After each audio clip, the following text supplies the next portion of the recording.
tidak sedikit orang sholat itu sulit menemukan kekhusyuan karena dia bertakbir masih membawa dunia. Dia tidak sholat dengan memahami gerakan takbirnya.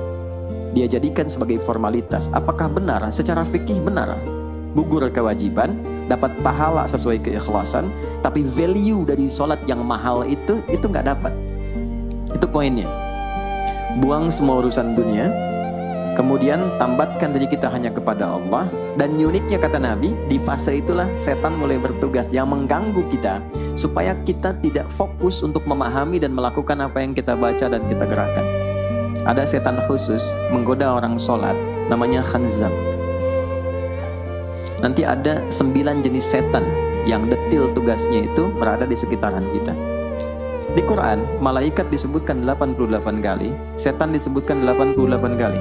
Kalau kita cuma dengar motivasinya, nggak tahu provokasinya, kita nggak tahu bagaimana cara menghindari yang ini. Itu poinnya. Khanzab itu dia menggoda orang sholat, dimulai dari takbir. Jadi kalau belum takbir, Anda bisa merasa fokus apa saja. Nggak percaya silakan. Sebelum takbir tuh bisa siap fokus. Tapi begitu Anda mulai bertakbir, di hadis riwayat Abu Daud, Allahu Akbar, fayaqulu syaitanu. Maka di sini setan mulai tugasnya untuk mengganggu orang supaya nggak dapat nilai-nilai tadi. Maka dia berkata, udhkur kadza. Kamu ingat ini ya, kamu ingat itu ya. Betapa Anda memulai dengan membuang semua urusan dunia. Tapi kalau sudah takbir, itu setan yang install. Masuk sendiri dia. Makanya kalau nggak percaya silakan nanti zuhur dia. Begitu Anda takbir, itu masuk semua. Ingat ini, ingat itu, mobil parkir di mana. Sampai ceramah saya sekarang pun itu akan masuk. Ingat ya, ada setan yang goda. Nah itu setan itu. Itu setan sendiri.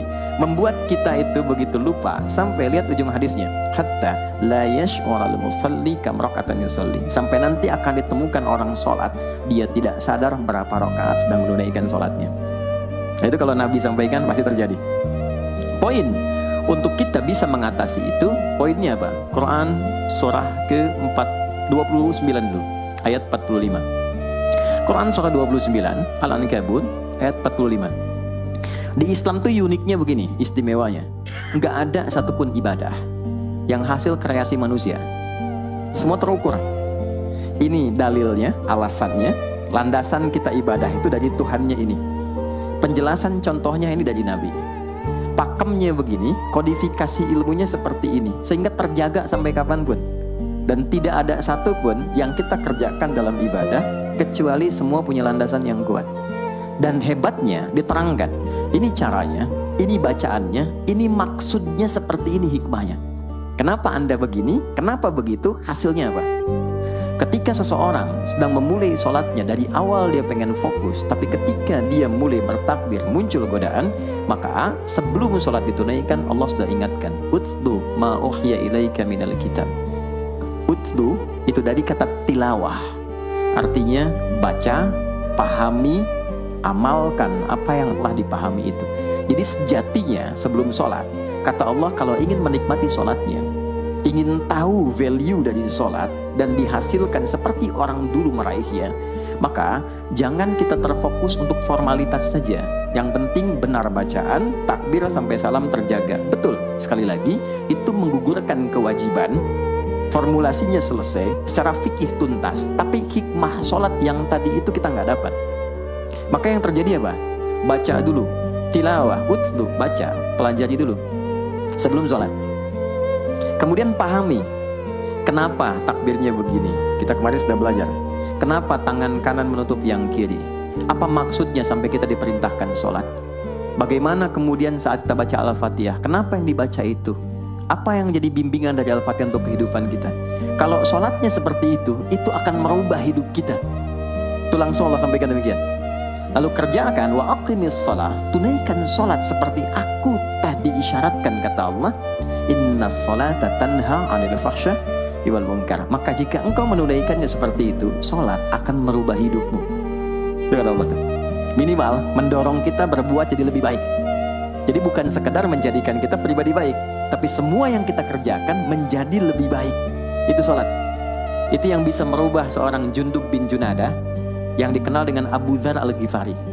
Ini teman-teman, kenapa Ghifar itu viral? Ghifar itu adalah desa pembegal. Jadi semua sekampung begal semua. Sekampung. Pimpinannya namanya Jundub bin Junada. Jundub bin Junada. Singkatnya masuk Islam. Saat masuk Islam, secara singkat saja, Nabi arahkan, diajarin sholat. Betapa sholat merubah hidup beliau jadi lebih baik. Kembali ke kampungnya, mengajarkan, singkatnya apa? Madinah heboh dengan kedatangan tapak kaki yang ternyata itu orang-orang Ghifar. Sekampung kurang lebih masuk Islam dan berubah jadi orang baik semua. Merubah hidup mereka. Jundub orang sukses, setelah itu jadi ustadz. Ini mungkin yang menginspirasi judul preman jadi ustadz. Ini tadinya pembegal semua. Sekampung sukses, jadi orang baik, aktivitasnya berubah, lebih berkualitas.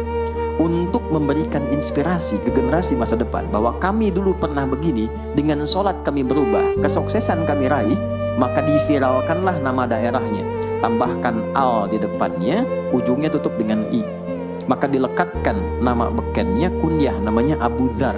Abu Dzar Al-Ghifari. Al-Ghifari itu untuk memberikan kesan begini, saya ini dari Ghifar. Itu kampung jelek, desa tempat pembegal, tapi Islam merubah saya menjadi lebih baik. Sholat mengarahkan saya punya kualitas hidup yang lebih baik. Itu poinnya.